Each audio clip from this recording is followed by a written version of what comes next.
child, worry, worry, worry. We worry about our children today, the lost children of today. Have you ever seen a kid so hurt inside?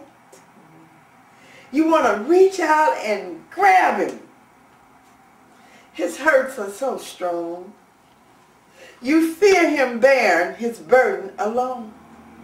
You wonder what to say to make this child pain go away. If only you could touch him inside his heart. That will lead to understanding. That will heal his hurts and develop his pride. Keep trying. Keep trying. Don't give up. There's always tomorrow. By Elaines. We, Oscar and Elaine, we want the youth of today to identify their agenda for the future and what's holding them back. A, Oscar, you had said A, too much television is a bad influence. Could you please explain that? Television is a bad influence on the children of today. One of the reasons why is because the real part of the agenda more or less is not played out. The television on a child is very, very bad. Do you think it should be monitored? So they would have only a certain amount of time a day to watch TV, like 2 hours a day or something like that. You think that should be monitored? Well, I think that the parents really, the ones should monitor those kids, yes. Well, you think somebody should tell the parents? Yeah, who's going to tell them? Somebody needs to tell them. We need to get some parent clubs around here. We need to get people, start a club where people can talk to the parents and help them and give them a guide of how to deal with the new generation of today. That was A. Now B is a lack of father in the home. That's something that you mentioned about the lack of a father in the home. Yeah, what are you talking about? The lack of a father in the home is very important because, especially when the male is in the home, he wants to identify with someone or someone who will protect him. Also, if a father's not in the home, too much pressure is put on the mother to try to be a father. Okay, so you brought up a good point. What percentage of African American children do you think is living without a father in their home? Do you think 60%, 50, 40, 30? What percent do you think that could be? Oh, I say about 40%. I don't. I think about 80%. I might be wrong, but oh, that's just terrible. I love our children, but I think it's a little higher than that. Now we have the lack of positive communication in the family. That you brought that up, and many ideas come in my head. I'm thinking about mama and dad running around talking hip and acting cool and stuff like that. What do you think about this communication in the family? Well, most of our families do not communicate now. Years ago they did communicate. A lot of reasons why families do not communicate is because of the way things are today as far as living is concerned. People go to work in the mornings, 12 o'clock at night, what have you. And before, people used to sit around the table and talk and communicate with each other. But communication is not there anymore. And that's just a problem with the family. Since you're talking about communication, what about, you said, a lack of spiritual guidance? Yes, the spiritual guidance means that they should learn more about what's the religion who they are, who their creator is, or they should go to Sunday school, they should go to other parts of the church. Do you think the parents should make their kids go to church? Leave it up to them to go and find a way on their own. Some of these parents do not go to church. Well, what do you think? think? Make somebody to go to church is hard to make them go to church unless you're a parent who controls them, and they have to go to church because otherwise, well, look, let me tell you, I taught school for 23 years. I used strategies to get the kids to do things. So I'm thinking of a strategy they could make up within the household to lead the kids in the direction of going to church. So, do you have anything else to say, Mr. Hand? Oh, about what? I mean, about the church thing? Well, I think about the churches. I think the churches should have Black history books in the church. I think they should have a library. We should have Black history books in the church. I talked with a minister the other day, and I asked him, did he have Black history books in his church? And he told me no. And he told me that he would not put any Black history books in his church, although he was a minister in a white neighborhood, Presbyterian minister at that. But anyways, I think that some of the curriculum should be made pertaining to history, because the Bible is history. And I think that we should learn, our children should learn about some of the characters in the Bible who were Black. Ethiopia, for an example, used to be was a great nation, and those are Black people, and they did a lot of things. I think that children should learn about Christ, and they also should learn a lot about. And I agree. They need double help here. They learn that in church, and then their parents help them out a bit. I agree. But right now, I would like to speak about one of our guests. We were supposed to interview Mother Wade, Josephine Wade, with Hard Time Restaurant, but she could not come today because she had an emergency. But I want to discuss a meeting that she had at her restaurant last week.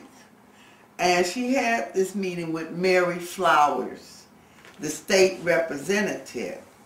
And at the meeting, Mary Flowers was trying to encourage the Chatham community to back her up and file a complaint against the Chicago public schools for not complying with a 22-year-old state law that required all public schools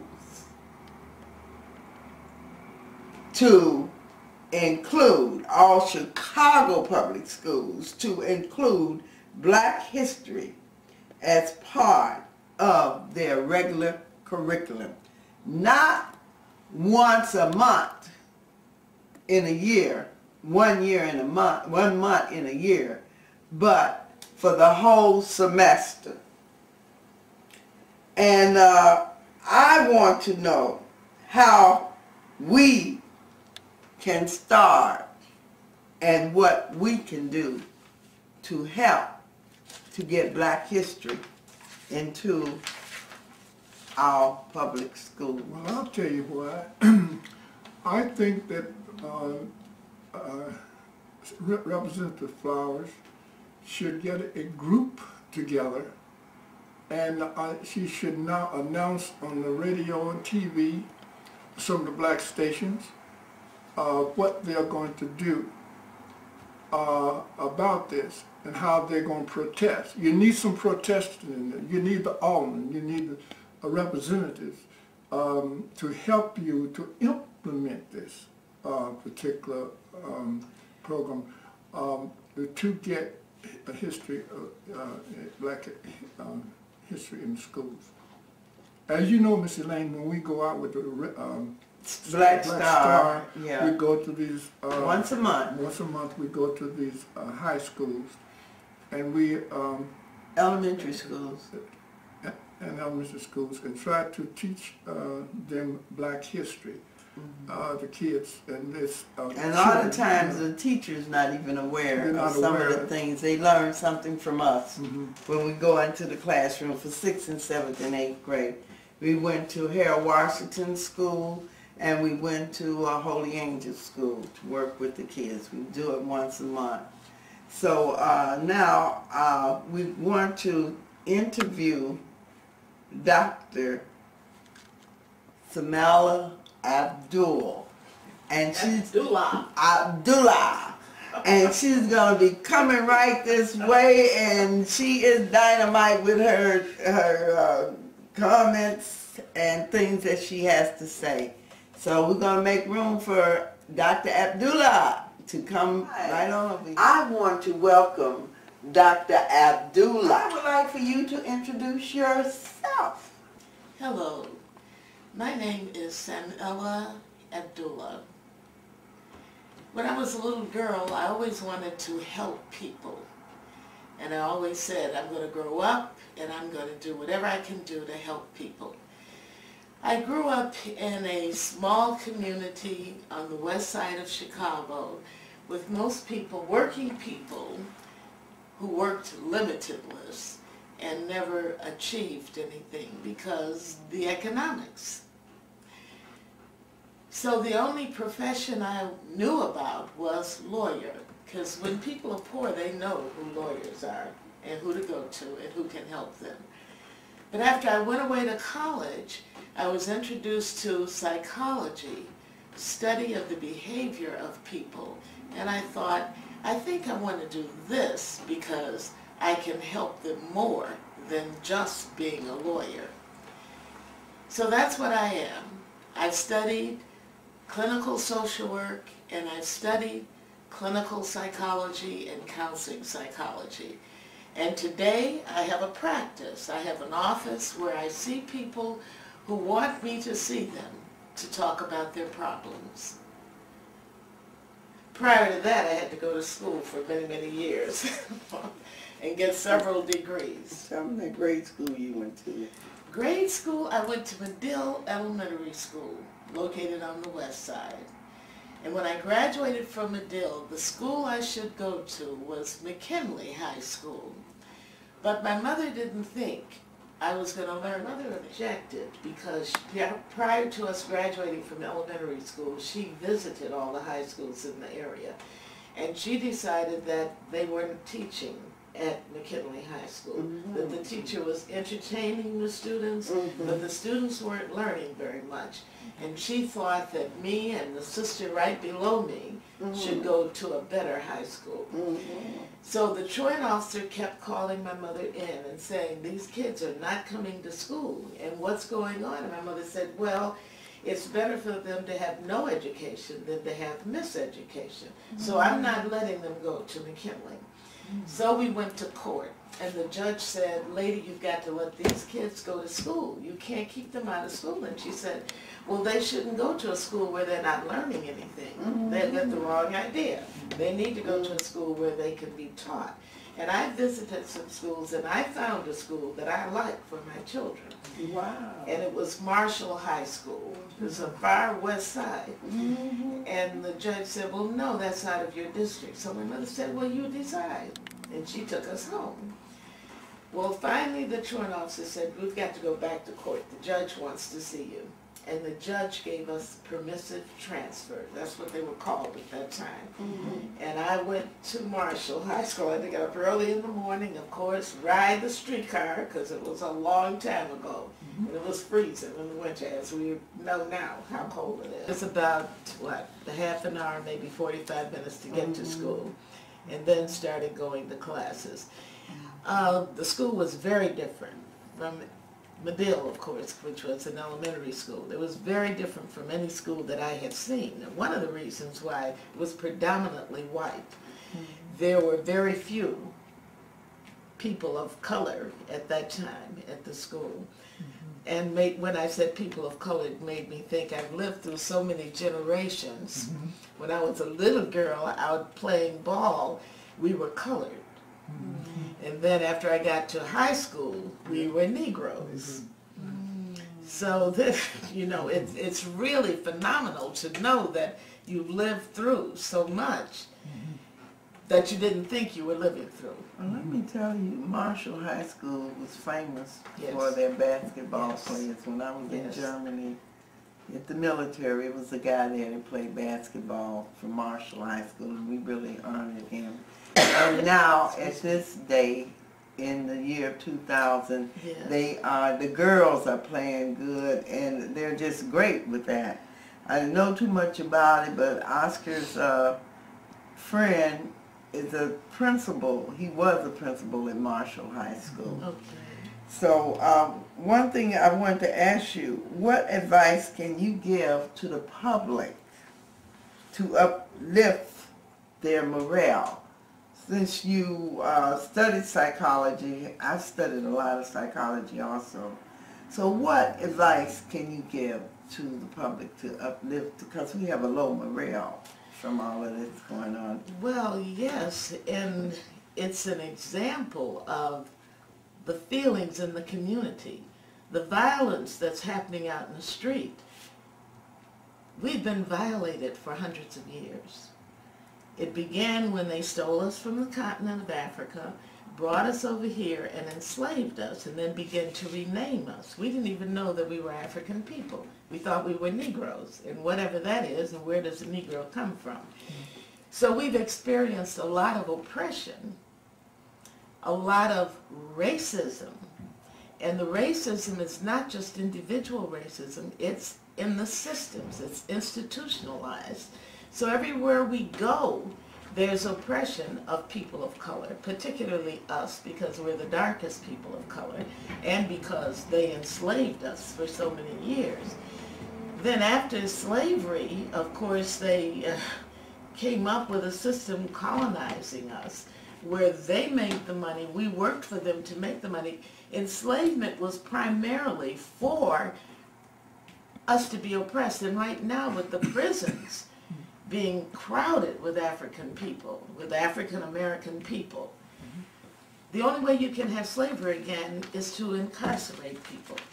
So do you see what's happening? Yeah, I see what's happening. They're bringing back slavery. When I was a kid, I wanted to know what the word Negro meant. And I think my teacher, someone told me it meant black. I think that's when I was in 3rd grade. But the voices of the slaves, they were taught to call each other nigger. Oh, because that's what the white man call you. Nigger, do this, nigger, do that. Exactly. And so when black people talked to, when I was a little girl, coming up, when black people called each other nigger, they call them playing with them, joking with them, saying nigger, and sometimes they call them nigger when they mad at them. Nigger, what did you do that for? You know? So they had 2 meanings for a nigger, but they would take that off of each other, but don't let a white person call them nigger after the slavery time. Those are fighting words. If a white, but they can understand another black calling them that. So another thing I wanted to know, what can we tell our youth today? What do you think we can tell our youth today? Our youth are asking us to talk to them. They say they don't know any history. They don't even know what the civil rights movement was about. We are not talking to our youth. We're not setting limits for them. We're not disciplining them. And they need that, and they definitely need support of spirituality. I totally agree with that. But I don't think that we can rely on other people, on other ethnic groups, on other cultural people to teach our children. We have to teach our children because we know what it means. And we stand on our ancestors' shoulders. We stand on the ancestors' shoulders, and we carry a lot of the ancestral spirit in us. That's right. We need to give it to the our first children. thing they did when we came over here, they took the drums from us. Yes. We are musical people. Yes. We are spirits are filled up with music. Yes. We can hear music and just, we feel it, and we do that. They took those drums, our source of communication, away. Now this new generation making up a source of a communication, but it's a negative source of communication. But they're negative with their rap. They're negative with their rap and calling girls all kind of names and everything. Right. So that's something that we need to work on with the children. We're kind of late. We're kind of late. I understand that some of the youth are saying, if you object, why didn't you object when we first started? Why didn't you tell us not to say this? Why didn't you tell us not to sing this? Why don't you tell us what we should do? Where have you all been? Doctor, I want to tell you something. Where we were spoiling our... That's what I want to totally say. agree. I totally agree. We were spoiling our children. Yes. And now the grandchildren don't know which way to go. Yes. That's so true. And there's no agenda for them. I would like to know from some young person or people, what's your agenda? What's your agenda? How are you going to make things better in America? How are you going to stop the gang, how are you going to come together? See, you came together in the 60s, why can't you come together now? But they didn't. We were the ones that came together. They don't, I have so many grandparents that I talk to just say their grandkids is just out of it. They have been so spoiled. Why did we spoil our children? Because after coming out of slavery time and saying yes we can and made it up to the top doing this and that, we forgot. We decided we do not want our kids suffering. We're just going to give them this, we're going to give them that. We're not going to let them think. They can't think straight. Oh, Lord have mercy, Jesus. I know it just strikes your heart, doesn't it? It touches my heart. And see, I think we struggle so much to become, to be aware, to have money, to have property, to have cars, all these things we fought for. And we thought, well, we're not going to let our children go through that. We'll make it easier for them. And you can go here. I mean, there was a time when we all went to black universities and black colleges with black teachers teaching us black history as they taught us whatever else. That's right. But if you go to another cultural institution, they're going to teach you how no good black people are, how inferior black people are. That's what we're paying, thousands of dollars for them to tell us that, and then to disrespect our parents. So, I mean, Ray, when you raise a black child, the first thing is respect. Elders, don't call Miss Jane by Jane. Miss Jane is married to Mr. Hand. You know what I'm saying? So we taught these things from kindergarten and first grade. I had all African-American teachers. They valued me, I valued them. They introduced me to things that I needed to learn that my parents didn't know how to teach me. Everybody was helping me. I had teachers over at Medill that brought me to the South Side to go to the theater at Parkway Community Center, to be in the theater, expanded my life, expanded my worldview, and taught me, look, black people are smart. It's not just my father with a 3rd grade education or my mother with a 9th grade education. Look at these people. They're like me. I agree, because I love my teacher, Mrs. Cunningham from Willard School, that took us to the park to pick the leaves and learn what type of leaves they were from different trees. She taught me how to sing in French. She taught me how to do the Scottish dance. She just put her whole self into the black kids, and she was a black teacher. And I have so much love in my heart. I write about her in my book about 47th Street, about Miss Cunningham and how much I love her. I was thinking about a word that Oscar had used when we started writing our book, Chicago Now and Then, how when the black people want to show off, yes. See, we want to show off after we got out of slavery. They'll come, they live here in Chicago, they'll rent a car and drive it back to the South and pretend they doing, living it up and everything. And that just went right on down into our generation of children. And they started treating their kids like that. And now we look like we got kids that's so spoiled, they do not know if they're coming or going. Can you remember that word that you used for that, Oscar? A person that's showing off, pretending they have something they haven't got when they go back down south. Extemporaneous consumption. What is it? Extemporaneous consumption. Extemporaneous consumption. Doctor, you know, some kind of consumption. Yes, sir. Yes, don't forget, I had 3 years of psychology. I just wanted to be a master in something else. Showing off. Are you going to I know you would say that all the time. Yeah, I know what you're talking Look about. Look at her showing off. Extemporary consumption. Extemporary consumption. Consumption. Consumption. Okay, now I'm going to give it to Oscar, let him talk before we end it with a prayer, and I want to thank you so very much. We want to thank you very much for coming. And for your information, and it's just so great. It touched my heart.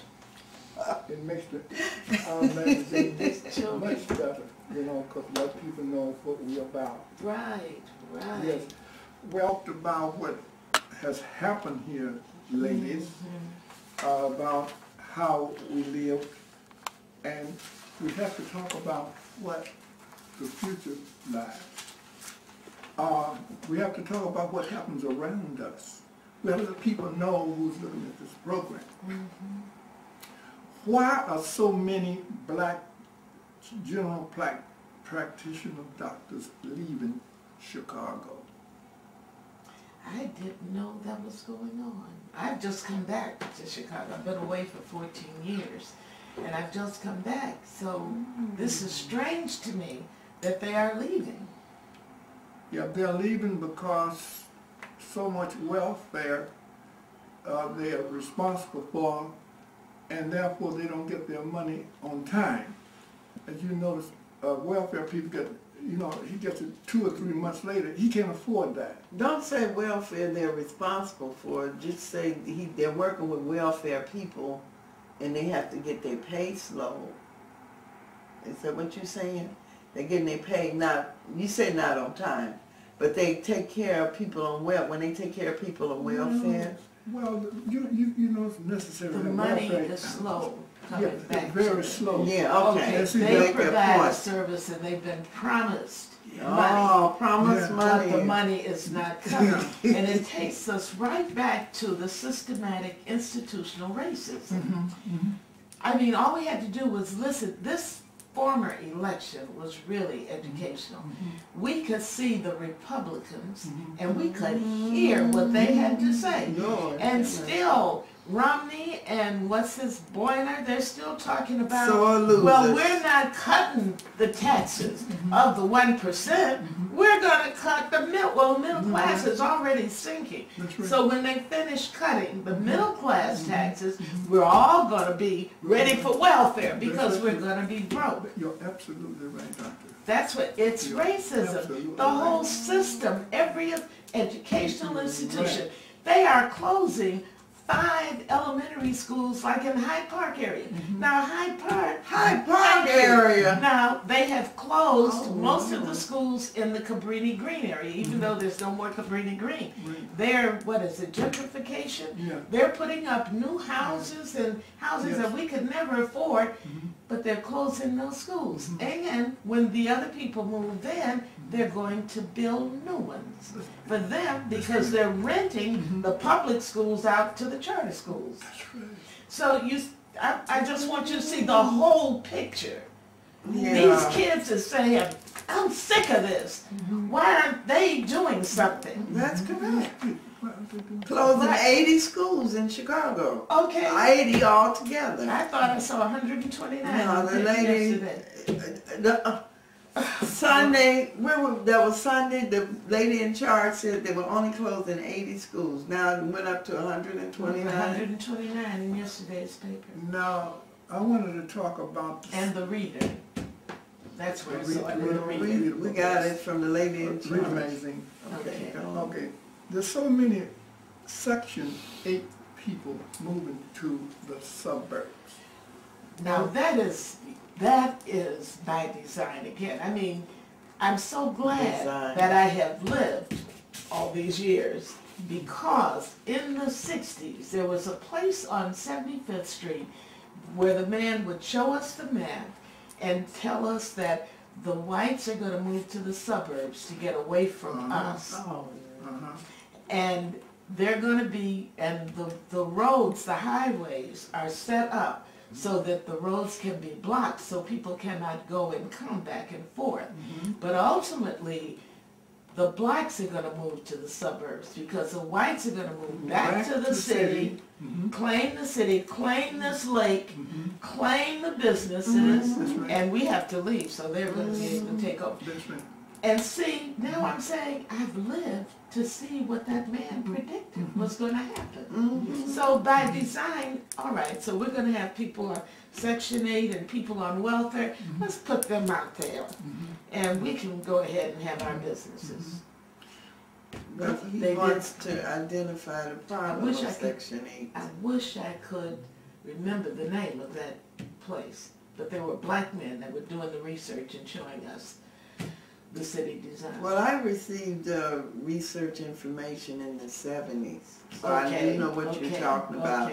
And then the Bishop Brazier took over that whole Woodlawn area, and it was supposed to have been more, but then some people got caught with their hand in the cookie jar, and they started, we had all our programs, we had wonderful programs to help us, but they had planted spies in there to destruct whatever.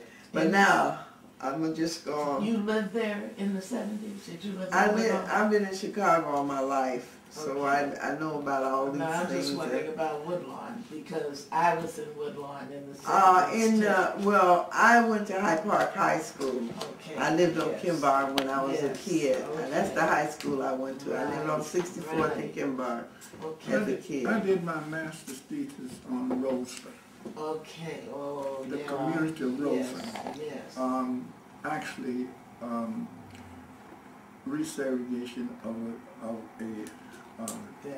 resegregation of Roseland, and why so many blacks moved, whites moved out, and how many blacks moved in, and how all the industry moved out, the hospitals and everything, everything became poor there, and that's the reason why Roseland's in the condition it's now, and on boarded up houses. These are kind of things that came out into my thesis. This is still what we're talking about, about people moving to the suburbs. And another thing I want to talk about is Section 8 people moving to the suburbs, and that they don't pay taxes. Now here's what you have. You have a man here, a person here who's got a house here, paying tax $300,000 a year taxes, and you have a Section 8 living next door paying no taxes. Now see, what's happening is the park districts have to be taken, the police have to be paid, the park districts and all those. That comes from taxes. But if you're not paying any taxes, then that means they're hurting. Who are they hurting?